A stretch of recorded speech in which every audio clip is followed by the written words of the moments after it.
কতটুকু অসহায় হলে বসত ঘরে নিজের মায়ের কবর দিতে হয় সন্তানদের?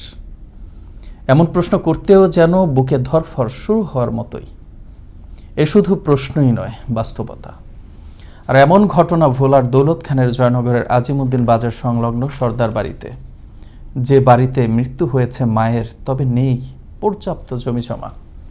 এতে উপায় না পেয়ে সন্তানরা মৃত মায়ের কবর দিতে বাধ্য হন বসত ঘরের বারান্দায়। আর এ নিয়ে এলাকায় সৃষ্টি হয়েছে ব্যাপক চাঞ্চল্য। মৃত জবেদা খাতুনের বড় পুত্র জানান, ১.৫ বছর আগে তাদের বাবার মৃত্যু হয়। ওই সময় তার বাবার কবর চাচার জমিতে দেওয়ায় মৃত বাবার কবর নিয়ে অনেক কটূক্তি করেন চাচার পরিবারের সদস্যরা। তাই এবার মায়ের মৃত্যুতে বাধ্য হয়ে মায়ের কবর বসত ঘরের বারান্দাতেই দিয়েছেন তিনি।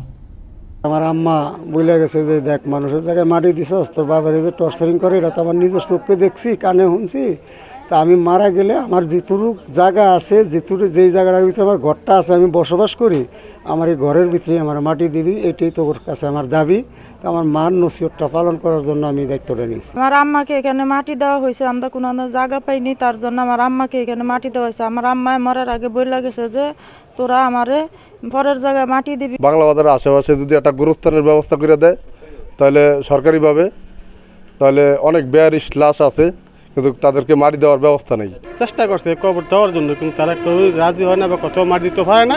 তাই নিজেদের জায়গায় নিজেরা মাটি দেওয়ার ব্যবস্থা করছে ঘরের ভিতরে। আমরা অনেক চেষ্টা করছি, এখনও চেষ্টার উপর আছি। যদি 7 দিনের ভিতর তার এই লাশটা এখান থেকে উত্তোলন করে আমার খরচে এই লাশটা সব কিছু আমি বহন করব এবং যে কোনো একটা মসজিদের জায়গায় আমি এই লাশটাকে দাফন করতে চাই। এটাই হলো আমার মনের ইচ্ছা।